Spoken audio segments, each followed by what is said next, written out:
नमो नमः।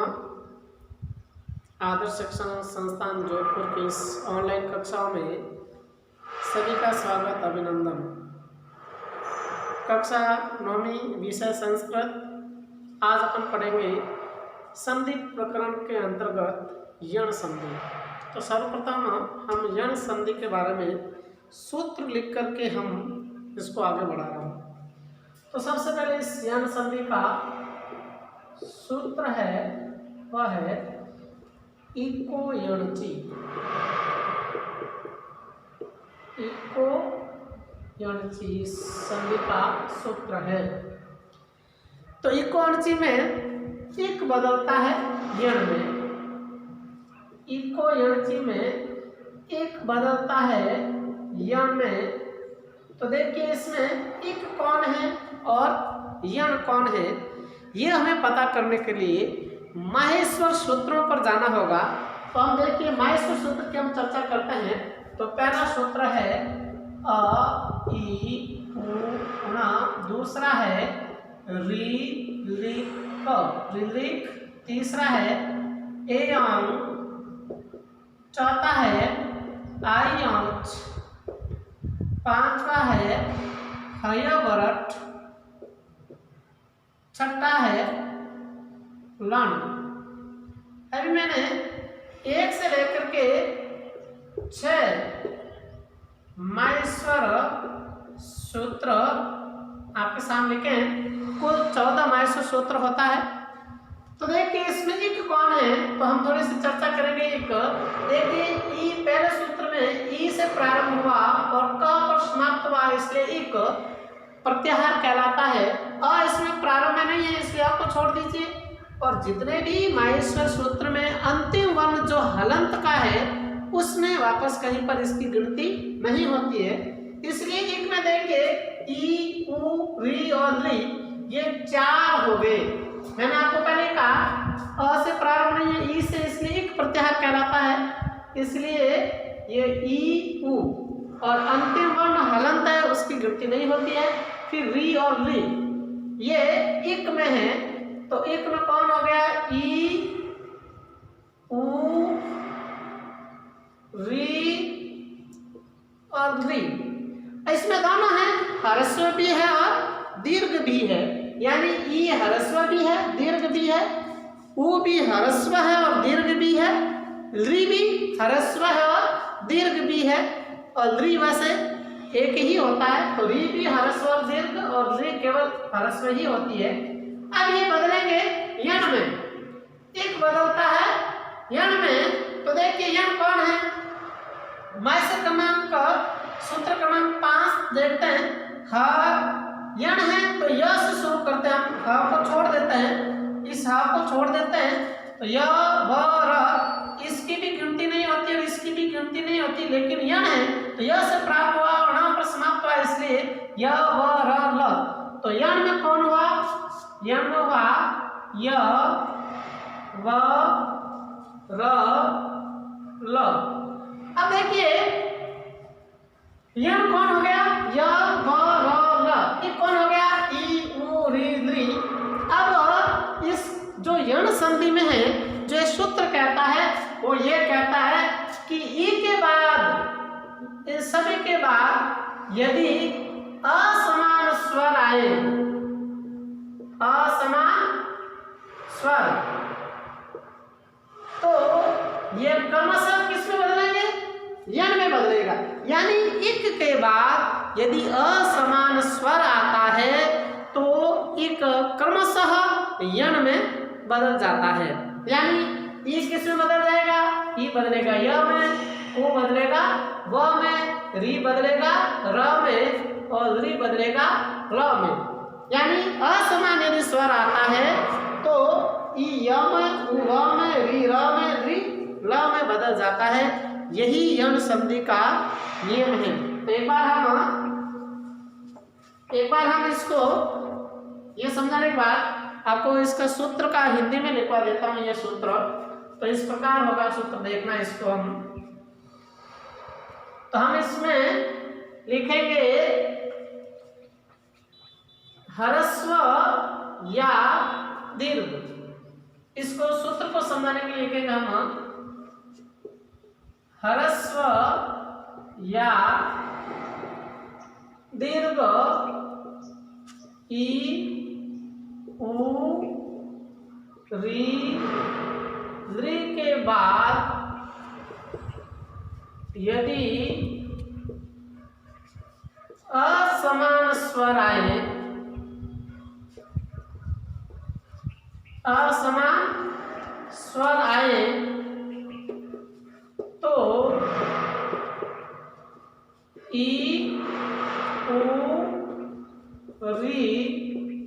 री के स्थान पर क्रमशः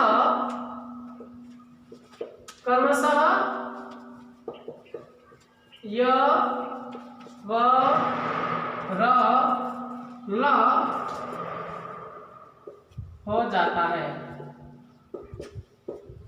ल हो जाता है यथा। अब देखिए हमने क्या लिखा, ह्रस्व या दीर्घ ई उ री के बाद यदि असमान स्वर आए तो उनके, तो यहां पर लिखेंगे तो, चलो तो ई उ री के स्थान पर क्रमशः यह व र ल हो जाता है। यानी तो ई उ री के स्थान पर क्रमशः य व र ल हो जाता है। तो इसमें एक शब्द आया असमान। असमान और समान स्वर दो प्रकार से चलता है। तो असमान का मतलब क्या, असमान स्वर आया यहाँ पर, इसका मतलब क्या है, और एक होता है समान स्वर और दूसरा यहाँ पर है असमान स्वर। तो असमान आया, इस असमान का क्या मतलब हुआ, असमान का मतलब यह है कि ई के बाद ई नहीं आना चाहिए, उ के बाद उ नहीं आना चाहिए, री के बाद री नहीं आना चाहिए, री के बाद री नहीं आना चाहिए, इसलिए इसको कहा असमान। इसके अलावा कोई भी स्वर हो सकता है। यदि समान स्वर आ गया तो क्या परिवर्तन होगा, यदि ई के बाद ई आ गया तो संधि बदल जाएगी, वो संधि हो जाएगी दीर्घ संधि। इसलिए यहाँ पर लिखा असमान स्वर, यानी ई के बाद ई नहीं होना चाहिए। तो इसमें भी 4 सूत्र बनता है। तो पहला सूत्र बनेगा वो इस प्रकार बनेगा, पहला सूत्र बनता है वह बनेगा ई या ई प्लस असमान स्वर बराबर य। ये इस प्रकार का वर्ण बनेगा। यानी यदि असमान आए, ई या ई के बाद असमान स्वर आता है तो क्या बनेगा, य बनता है। ऐसे ही हमारे सामने कुछ उदाहरण हम इस प्रकार के हम लेंगे। तो उदाहरण इस प्रकार होंगे हम, तो देखिए यदि पहला हम लिखते हैं परिधन अटनम, परिधन अटनम बराबर ई है तो होगा पर्यटनम। यदि हमें समझ में नहीं आता है तो हम समीकरण भी बना सकते हैं इसमें भी गणित की तरह। तो देखिए यह प है, इसके बाद री में से ई निकाल दिया तो पीछे बच गया यह, और हमने लिखा सूत्र हमारा यह है कि ई का य बनता है, तो ई का हमने य बना दिया सूत्र के अनुसार। उसके बाद आगे आ गया अ और ट और न और म। अब इसको सबको जोड़ दो। यदि र य के बाद अगर हलंत का यदि कोई र आता है तो वह उसके ऊपर चला जाता है, इसलिए प और य और ये इसके अंदर पूरा जुड़ गया, और यह मिलकर के पूरा यह बन गया, और इसलिए शब्द बन गया पर्यटनम। तो परिधन अटनम पर्यटनम ऐसे हम लिख सकते हैं। दूसरा परिधन आवरण का भी हम लिख सकते हैं, परिधन आवरण तो बनेगा पर्यावरण। वर्णम। ऐसे ही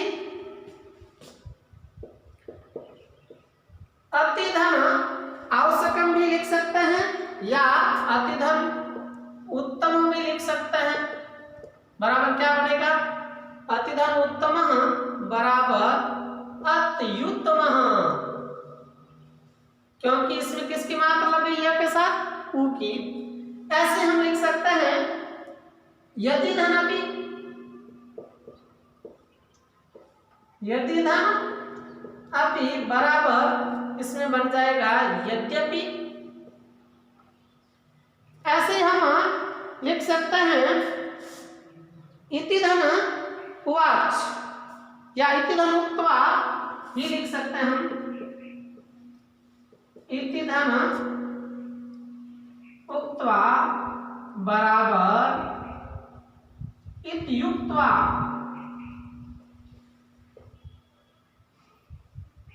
इत्युक्त्वा ऐसे भी हम कई प्रकार के उदाहरण हम इसमें लिख सकते हैं।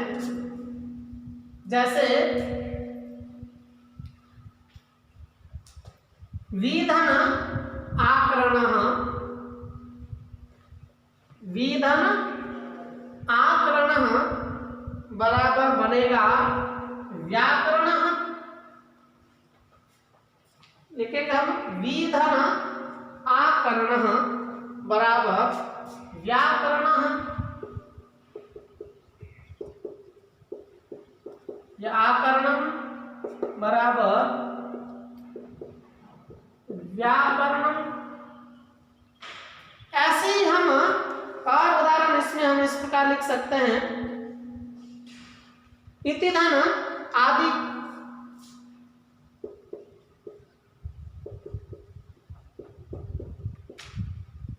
इति धन आदि बराबर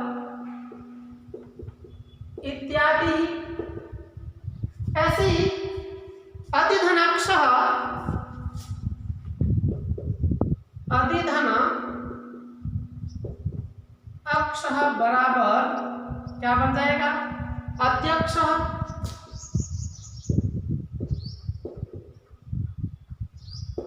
अध्यक्ष। ऐसे प्रतिधन अर्पण भी हम लिख सकते हैं। ऐसे ही प्रतिधन एकम लिख सकते हैं। ऐसे ही हम सुधिधन उपास्य भी लिख सकते हैं। एक इसका प्रसिद्ध उदाहरण है सुधिधन उपास्य बराबर बनेगा शुद्ध्युपास्य।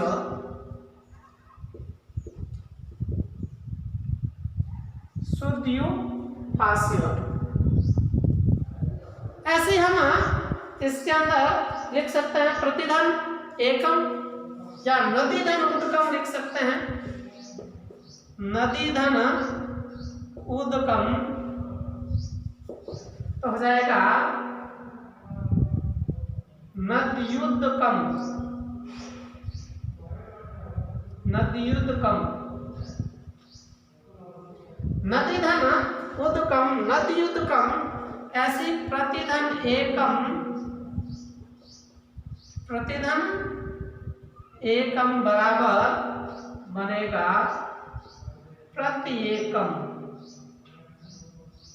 इस प्रकार हम खूब सारे इस यन संधि के इस पहले वाले सूत्र में ईधन ई या ई प्लस असमान स्वर बराबर य, इसमें हम अनेक सारे उदाहरण लिख सकते हैं। आगे के वीडियो में हम तीनों सूत्रों को पढ़ेंगे। नमस्कार, धन्यवाद।